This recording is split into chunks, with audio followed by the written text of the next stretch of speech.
Hello friends, this is Dr. Arun Jindal and welcome you in my channel Pulse Health and Education Society।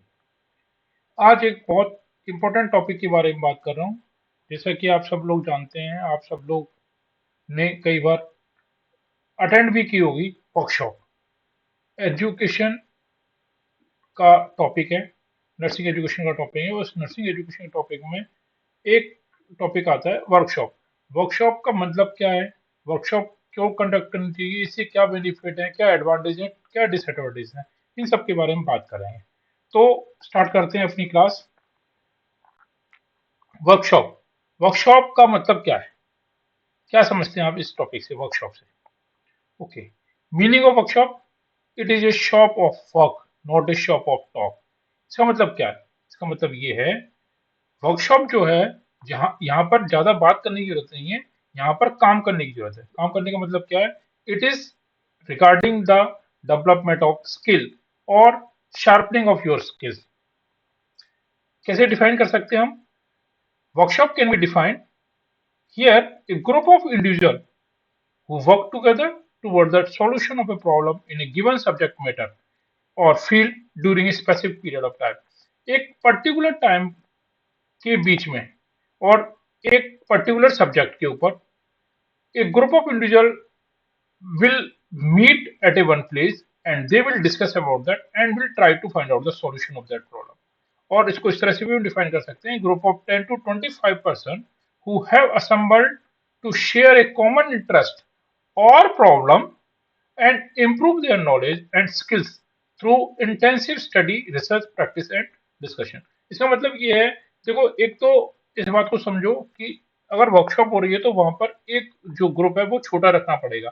छोटा इसलिए रखना पड़ेगा क्योंकि वहां पर आप उनको करके भी दिखाओगे और वो लोग भी हैंड्स ऑन करेंगे। इसका मतलब क्या है कि they will sharpen their skill. तो इसलिए ग्रुप को छोटा रखना पड़ेगा, 10 to 25 पर्सन का रखना पड़ेगा। अब यहाँ पर ये जो लोग गैदर्ड हुए हैं, उनको उस सब्जेक्ट के बारे में पता तो है, लेकिन न्यू टेक्नोलॉजी क्या आ गई, न्यू एडवांसमेंट क्या आ गया, और जो चीजें उन्होंने 3 साल पहले, 5 साल पहले, 10 साल पहले सीखी थी, वो क्योंकि धीरे धीरे भूलने लग जाते हैं, तो उनको और शार्पन करने के लिए कुछ एक्सपर्ट्स जो नई नई टेक्नोलॉजी को सीख रहे हैं और नई नई टेक्नोलॉजी के बारे में जानते हैं, वो वहां पर उन लोगों को वो टेक्नोलॉजी सिखाते हैं। उनके स्किल्स को डेवलप करने के लिए उनको वो चीजें करके दिखाते हैं और उनसे कहते हैं कि आप भी इसको करके देखिए, प्रैक्टिस करिए, जिससे कि वो चीजें उनको समझ में आए और उन चीजों को वो फॉलो कर सके। समझा? अब ऑब्जेक्टिव क्या है? तो ऑब्जेक्टिव में मैंने पहली चीज रखी है कॉग्निटिव ऑब्जेक्टिव। कॉग्निटिव ऑब्जेक्टिव में क्या है? पहला तो ये to solve the problem of teaching profession. आप किसी भी प्रोफेशन में हैं, मैं यहाँ पर टीचिंग की इसलिए कह रहा हूँ क्योंकि अगर टीचिंग प्रोफेशन में हैं और हर दिन आप एक नया चैलेंज आपको मिलता होगा, तो उस चैलेंज को खत्म करने के लिए आपको वर्कशॉप अटेंड करना चाहिए। To identify the educational objective in the present context, कि क्या क्या नई चीजें की जा सकती हैं इन ए प्रेजेंट सिचुएशन, तो इसलिए वर्कशॉप की जा सकती है। To develop and understanding regarding the use of theme and problem, जो नई नई चीजें आ रही हैं और जो नई प्रॉब्लम्स इमर्ज होती हैं, उनका क्या सॉल्यूशन है, इन चीजों को समझने के लिए आपको वर्कशॉप अटेंड करनी पड़ती है। साइकोमोटर डेवलपमेंट, साइकोमोटर ऑब्जेक्टिव क्या हो सकते हैं? साइकोमोटर ऑब्जेक्टिव है to develop the proficiency for planning and organizing teaching and instructional activities, to develop the skills to perform task independently. आप अपना स्किल डेवलप करना चाहते हैं, स्किल डेवलप करने के लिए आप वर्कशॉप अटेंड कर रहे हैं। To determine and use teaching strategies effectively. मैं यहाँ पर एजुकेशनल सिस्टम के बारे में बात कर रहा हूँ, इसलिए मैं यहाँ पर एजुकेशनल या टीचिंग स्ट्रेटेजीज के बारे में बात कर रहा हूँ। अगर हम किसी और कॉन्टेक्स्ट में देखेंगे तो वो उस तरह से बात हो जाएंगी। नेक्स्ट है to train the person to use different approaches of teaching. Teaching में डिफरेंट तरह की अप्रोचेस, हर दिन चीजें चेंज हो रही हैं, तो कैसे उन चीजों को इम्प्रूव किया जाए, कैसे स्टूडेंट को और अच्छे से पढ़ाया जाए, उन चीजों को अंडरस्टैंड करने के लिए भी आप वर्कशॉप अटेंड कर सकते हैं। आपने कई बार देखा होगा कि आपके टीचर्स वर्कशॉप के लिए जाते हैं, आप खुद कई कई ऑब्जेक्टिव्स को फुलफिल करने के लिए या किसी और चीज को लर्न करने के लिए वर्कशॉप को अटेंड करते हैं। तो एसेंशियल फीचर्स क्या है, व्हाट मस्ट बी देयर? तो पहली चीज तो है एक complete active involvement by the each participant. जो लोग वर्कशॉप में पार्टिसिपेंट है या जो पार्टिसिपेट कर रहे हैं उनका कंप्लीट इन्वॉल्वमेंट होना चाहिए, क्योंकि यहाँ पर सिर्फ सुनना नहीं है कान से, उसको करना भी है, अब हैंड्स ऑन करना है, इसलिए उनका इन्वॉल्वमेंट बहुत जरूरी है। दूसरा, participants work and learn from the practical experience. ये सबसे इंपॉर्टेंट बात है वर्कशॉप की। इसका मतलब क्या है कि यहाँ पर पार्टिसिपेंट जो होंगे वो साथ मिलकर काम करेंगे, प्रैक्टिकल एक्सपीरियंस लेंगे और साथ मिलकर एक प्रॉब्लम का सॉल्यूशन निकालने की कोशिश करेंगे। जब साथ मिलकर काम करेंगे डेफिनेटली ग्रुप डिस्कशन होगा, और जब ग्रुप में काम करेंगे डेफिनेटली वहां पर लीडरशिप क्वालिटी डेवलप होगी। स्टेप्स क्या है, how to conduct the workshop. तो पहली चीज तो यह है, पहला स्टेप है प्लानिंग। जब भी आपके मन में आए कि मुझे एक वर्कशॉप अरेंज करनी है, तो सबसे पहले तो, क्योंकि ये लॉन्ग प्रोसेस है, ऐसा नहीं है कि एक दिन में आपने सोचा कि मेरे वर्कशॉप करनी है और दूसरे दिन आप उसको एग्जीक्यूट कर दो, ऐसा कभी भी नहीं हो सकता। तो 5 to 6 मंथ प्रायर आपने सोचना पड़ेगा कि हमें एक वर्कशॉप करनी है। Then you have to formulate the objective and aims. That means आपको सोचना पड़ेगा कि मैं किस टॉपिक पर वर्कशॉप करना चाहता हूँ। ऐसे ही नहीं है कि आप किसी मन उठाया और किसी भी टॉपिक पर वर्कशॉप कर देंगे। तो उसके लिए आपने सोचना पड़ेगा कि आज के कॉन्टेक्स्ट में किस सब्जेक्ट में वर्कशॉप की जरूरत है, या कुछ क्या नया आया है जो हमें लोगों को बताना चाहिए। फिर आपने उसके ऑब्जेक्टिव भी डिसाइड करने पड़ेंगे कि what are the objective we are going to fulfil from this workshop. पहली तो चीज है इसको हम कहते हैं प्लानिंग। दूसरी चीज है बजट। अब बजट क्यों चाहिए, बजट, पहली चीज तो बजट, जो भी ये सारी चीजें होंगी उसमें पैसा खर्च होगा। चाहे आपको प्लेस हो, चाहे आप एक्सपर्ट्स को बुला रहे हैं, चाहे आप हैंड्स ऑन करा रहे हैं, सबके लिए पैसा चाहिए। तो पैसा कहाँ से आएगा, पैसा आएगा फाइंडिंग अप्रोक्सीमेट एक्सपेंडिचर। पहले तो आप प्लानिंग करिए कि मैं क्या क्या करूंगा और उसमें कहाँ कहाँ पर कितना कितना खर्च होगा। से फॉर एग्जाम्पल आपने एक्सपर्ट्स बुलाए, वो बाहर से आए, तो उनका टीईडीए, उनका रहने का खर्चा, उनके आने जाने का बिल। आपने अगर आपके जो पार्टिसिपेंट्स हैं वो आके रहेंगे, तो उनको रहने के लिए, उनके खाने के लिए, आप पार्टिसिपेंट्स को हैंड्स ऑन कराना चाहते हैं, तो उसके लिए भी आपको एक हॉल लेना पड़ेगा, उस हॉल में भी चीजें अरेंज करनी पड़ेंगी, उस दिन के खाने खाने का भी खर्चा होगा। तो ये बहुत सारी चीजें जो आपने दिमाग में रखनी है और उसके हिसाब से प्लानिंग करनी है बजट की। दूसरी चीज है, अब इस बजट को कहाँ से ले सकते हैं, तो दो चीज हो गई। एक तो जो लोग पार्टिसिपेंट्स हैं उनसे आप एक नॉमिनल फी ले सकते हैं और उससे भी आपके पास थोड़ा सा बजट आ जाएगा। दूसरी चीज हुई कि आप लोगों को ढूंढिए कि इस टॉपिक से रिलेटेड कौन सी कंपनी है जो इस चीज में काम कर रही है और क्या वो हमें हेल्प कर सकती है इस चीज में। अगर वो हेल्प कर सकती है तो उनसे इसकी स्पॉन्सरशिप ली जा सकती है। अब वो स्पॉन्सरशिप लेंगे तो आपने उनको क्या देना है, देने के लिए आप उनका एडवर्टाइजमेंट आप हॉल में लगा सकते हैं, या आप उनका एक शॉर्ट वीडियो बना के आपकी मेन स्क्रीन पर चला सकते हैं, या उनके पैम्पलेट्स जो हैं वो पार्टिसिपेंट्स में बांट सकते हैं। वो डिफरेंट मैटर है। थर्ड है planning to a convenient date. Yes, this is also important कि कब आप इस वर्कशॉप को करना चाहते हैं। तो इस वर्कशॉप को जब आप करने की प्लानिंग कर रहे हैं तो आप देखिए कि मैक्सिमम लोग कब इस वर्कशॉप को अटेंड कर सकते हैं, क्योंकि अ, अ, ये तो पार्टिसिपेंट्स के लिए। अब पार्टिसिपेंट्स हो सकता है किसी चीज में बिजी हो जाए। सिर्फ फॉर एग्जांपल आप स्टूडेंट्स के लिए वर्कशॉप अरेंज कर रहे हैं और स्टूडेंट जो है उनके एग्जाम्स आ गए तो वो पार्टिसिपेट नहीं कर पाएंगे, या कोई लॉन्ग वीकेंड आ गया, या किसी तरह की वकेशंस आ गई, या किसी तरह की हॉलीडेज आ गई, तो लोग उसमें कम आते हैं। तो एक कन्वीनियंट डेट देखिए, convenient dates for you, for the participant and for the experts those you are going to call them. Next है चूज द राइट प्लेस। कहाँ वर्कशॉप करना चाहते हैं, कुछ ऐसा सेंट्रल पॉइंट रखिए जहां पर कि मैक्सिमम मैक्सिमम से मैक्सिमम लोग पहुंच सकें, इजीली पहुंच सकें। इसका मतलब क्या है, वहां पर कन्वेंस की फैसिलिटीज हो, लोग ट्रेन से, बस से, फ्लाइट से, जैसे भी आना चाहते हैं वो आए और वो इजीली आपके प्लेस तक आ जाए। नेक्स्ट है time schedule for completion of activities. आप अब देखिए कि कितने दिनों में आप हैंड्स ऑन करा सकते हैं। आप एक दिन में अपनी वर्कशॉप खत्म करना चाहते हैं, 2 दिन में करना चाहते हैं, 3 दिन में करना चाहते हैं, तो ये भी आपने अपने दिमाग में रखनी पड़ेगी। नेक्स्ट है arrange the accommodation and food for हुम, for the participants, for the experts, and for the other people those are going to involve in this workshop. तो आपने उनके ठहरने की व्यवस्था करनी पड़ेगी। लोग दूर से आ रहे हैं तो क्योंकि वो आपके एरिया के बारे में नहीं जानते होंगे, तो आपको उनको रुकने के लिए अकोमोडेशन के लिए अरेंजमेंट करना पड़ेगा, और वो जब रुकेंगे तो उनके खाने के लिए अरेंजमेंट करना पड़ेगा। नेक्स्ट है selection of a participant who will be participating in this workshop. मतलब क्या है, मैक्सिमम जो आपने ऑब्जेक्टिव डिसाइड किए उस ऑब्जेक्टिव के बेस पर आपने देखना पड़ेगा कि who will get the maximum benefit to attend this workshop. आपने उन्हीं को अप्रोच करना है और उसके लिए आपने स्टैंडर्ड्स डेवलप करने पड़ेंगे और उस स्टैंडर्ड को फॉलो भी करना पड़ेगा। अब सब सारी प्लानिंग आपकी हो चुकी है, तो अब आपके पास डेट भी आ गई, आपके पास टाइम भी आ गया, आपके पास प्लेस भी आ गया और सारी चीज आ गई। तो अब आपने एक इनविटेशन कार्ड डेवलप करना है। उस इनविटेशन कार्ड, पैम्पलेट या leaflet, what ever it is. अब तो ये ईमेल का जमाना है, व्हाट्सएप का जमाना है, तो किसी भी तरह से आपने जो आपने पार्टिसिपेंट सेलेक्ट किए हैं कि जो इस वर्कशॉप से ज्यादा बेनिफिट लेंगे, उनको आपने ये इनविटेशन भेजना है, जिससे कि उनको पता लगे कि कब आप वर्कशॉप करना चाहते हैं, किस टॉपिक पे करना चाहते हैं और कहाँ करना चाहते हैं। और ये सब चीजों को आपने डॉक्यूमेंट भी करना है, क्योंकि ये सब चीजें बाद में आपके काम आएंगी।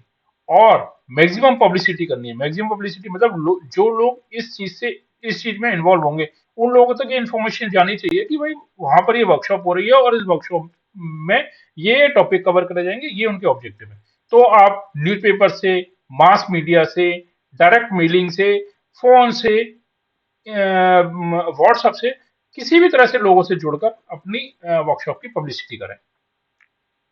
अब जब वर्कशॉप कर रहे हैं तो उसमें कौन लोग हैं जो इन्वॉल्व होंगे।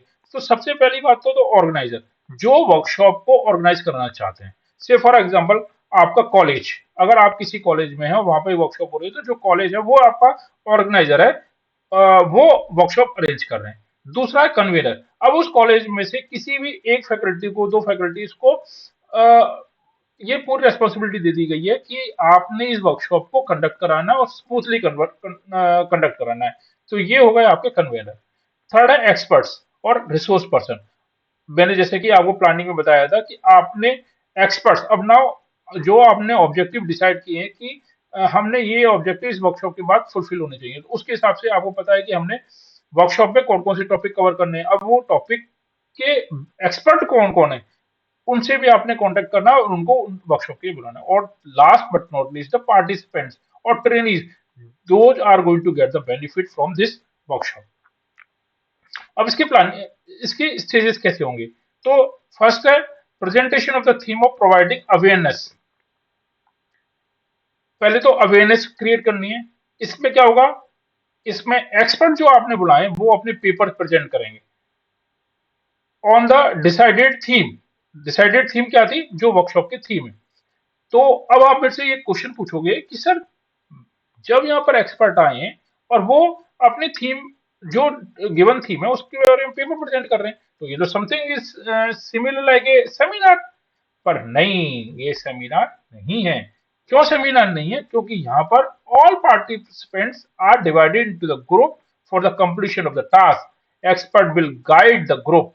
इसका मतलब क्या है, workshop is done in a shop, that's what it is called as a workshop. यहाँ पर जो एक्सपर्ट आए वो आपको पहले थ्योरेटिकल समझाएंगे, पहले उस चीज को समझाएंगे, फिर उसको बताएंगे कि प्रैक्टिकली हम इसको कैसे करेंगे। पहले वो करके दिखाएंगे, फिर उसके बाद आपको हैंड्स ऑन दिया जाएगा। आप एक एक कर सभी लोग उसके ऊपर अपनी प्रैक्टिस करेंगे और अपनी स्किल्स को डेवलप करेंगे। अगर ये चीज यहीं तक रह जाती कि एक्सपर्ट्स आते और एक्सपर्ट्स आपको सिर्फ पेपर प्रेजेंट करके चले जाते, तो वो सेमिनार कहला जाती। लेकिन ये सेमिनार इसलिए नहीं कह सकते क्योंकि यहाँ पर इसको पेपर प्रेजेंट करने के बाद एक्सपर्ट्स ने आपको उसको करके भी दिखाया है और इसको स्किल डेवलप करने में हेल्प भी किया है।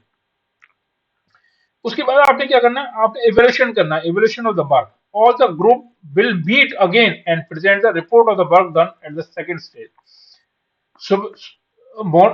मान के चलिए मॉर्निंग सेशन में स्टूडेंट्स को या पार्टिसिपेंट्स को थियोरटिकल पढ़ाया गया, फिर आफ्टर लंच उनको ये सिखाया गया कि इसको करते कैसे, स्किल डेवलपमेंट की गई। फिर उसके बाद अगेन ये सब लोग फिर से मिलेंगे और यहाँ पर ये फिर डिस्कस करेंगे कि कहाँ क्या क्या प्रॉब्लम्स हुई और क्या न्यू लर्निंग हुई। तो यहाँ पर कमेंट्स और सजेशंस बहुत इंपॉर्टेंट है, क्योंकि जो कमेंट्स और सजेशंस आएंगे ये आपको इंप्रूव करने में हेल्प करेंगे, और नेक्स्ट वर्कशॉप जब आप डेवलप करें कंडक्ट कराएंगे उस समय ये सारी चीजें आपको हेल्प करेंगी to get it improve in your second workshop. Next है फॉलो अप। फॉलो अप का मतलब ये है कि वर्कशॉप खत्म हो गई है, पार्टिसिपेंट अपने घर चले गए हैं, अपनी अपनी जगह पे चले गए हैं और अपनी तरह से प्रैक्टिस कर रहे हैं। आप उसे फिर भी ईमेल के थ्रू या व्हाट्सएप के थ्रू या किसी भी तरह से आप उनसे टच में रहेंगे और उनसे पूछेंगे कि जो चीजें आप यहाँ से लर्न करके गए थे क्या आपने अपने वर्क प्लेस पर इसको इम्प्लीमेंट किया है, और अगर इम्प्लीमेंट करने में आपको इसमें किसी भी तरह की परेशानी आई है तो आप हमको बताइए। और क्योंकि वर्कशॉप का मतलब ये नहीं है कि किसी ने वर्कशॉप कंडक्ट किया और वो आप आराम से बैठ जाए, नहीं, ये वर्कशॉप इसलिए कंडक्ट की गई है क्योंकि जो उनका वर्क स्टेशन है या वर्क प्लेस है वहां पर उस चीज को इम्प्लीमेंट किया जा सके। एडवांटेजेस क्या है? एडवांटेजेस, पहला एडवांटेज है to realise the cognitive and psychomotor objectives, जैसा कि मैंने ऑलरेडी आपको समझा दिया था। दूसरा है इजी अंडरस्टैंडिंग एंड अप्रोच, क्योंकि यहाँ पे पार्टिसिपेंट्स हैं और पार्टिसिपेंट्स को इजीली अंडरस्टैंड कराया जा सकता है टॉपिक को। टू इम्प्रूव प्रोफेशनली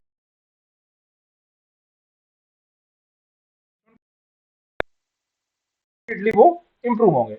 नेक्स्ट है कोऑपरेटिव फीलिंग। डेफिनेटली जब वो ग्रुप में काम करेंगे तो ग्रुप डिस्कशंस होंगे और इससे उनको हेल्प मिलेगी। Learning take place in a friendly atmosphere. Group में काम कर रहे हैं, एक दूसरे के साथ मिलकर काम कर रहे हैं, तो एक फ्रेंडली एटमोसफियर क्रिएट हुआ और new practice and innovations are introduce, और एक फ्रेंडली एटमोसफियर में नई नई चीजें इंट्रोड्यूस करने में हेल्प मिलेगी। डिसएडवांटेजेस क्या है? सबसे पहली बात तो ये टाइम कंज्यूमिंग है। टाइम कंज्यूमिंग मैंने कहा आपको, बहुत दिन पहले आप उन्हें 5 to 6 मंथ पहले प्रायर आपने इसकी प्लानिंग करनी पड़ेगी।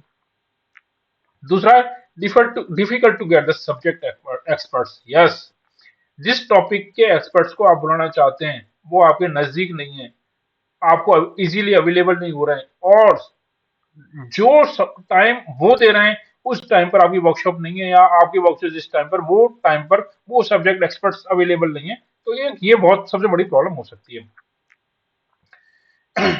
अलग अलग जगह से लोग आ रहे हैं, अलग अलग कल्चर के लोग आ रहे हैं, उनके लिए रहने की व्यवस्था करना और उनके खाने की व्यवस्था करना एक डिफिकल्ट टास्क है। प्रैक्टिकली आप इसको अगर देखें तो ये बहुत डिफिकल्ट टास्क है, और it can not be organise for a large group. मैंने जैसे कहा बहुत छोटे ग्रुप में आप वर्कशॉप करा सकते हैं, और इसका कारण क्या है? सेमिनार होगी, सेमिनार में आप ज्यादा लोग बिठा सकते हैं क्योंकि वहां पर सिर्फ लेक्चर होगा, लेकिन यहाँ पर क्या हो रहा है, यहाँ पर हैंड्स ऑन कराए जाएंगे और हैंड्स ऑन करके आपने जो स्किल डेवलप किया है उसको देखा भी जाएगा, तो इस कारण से ज्यादा लोग इसमें पार्टिसिपेट नहीं कर सकते। एक और बड़ी प्रॉब्लम है कि in service teacher do not take interest to use the new technologies techniques, है ना। जो लोग काम कर रहे हैं वो कहते हैं कि भाई मेरा काम चल रहा है, मुझे क्या परेशानी है, मैं क्यों वर्कशॉप करूं, मुझे सीखना ही नहीं है। लोग जो इन सर्विस में हैं वो सीखने के लिए तैयार ही नहीं है, तो सबसे बड़ा टास्क है कि उन लोगों को उस सिचुएशन से बाहर निकालना और उनको लेके आना, इन सर्विस टीचर्स को लेकर आना वर्कशॉप में। और if the group is not active the workshop will not achieve its objective। Yes, अब जो लोग उस वर्कशॉप में को अटेंड कर रहे हैं, जो पार्टिसिपेंट है वो एक्टिव नहीं है, या वो लोग इंटरेस्ट नहीं दिखा रहे हैं, या वो अपना स्किल शार्पन नहीं करना चाहते हैं, डेफिनेटली ये वर्कशॉप के जो ऑब्जेक्टिव है वो अचीव नहीं होंगे। तो this was something regarding workshop. This is the topic of education, nursing education. मुझे लगता है कि आपको ये समझ में आया होगा। अगर आपको ये समझ में आया तो मुझे कमेंट्स करके बताना, और अगर आपको इससे रिलेटेड और कोई टॉपिक चाहिए तो मुझे जरूर कमेंट करें और बताएं। Thank you.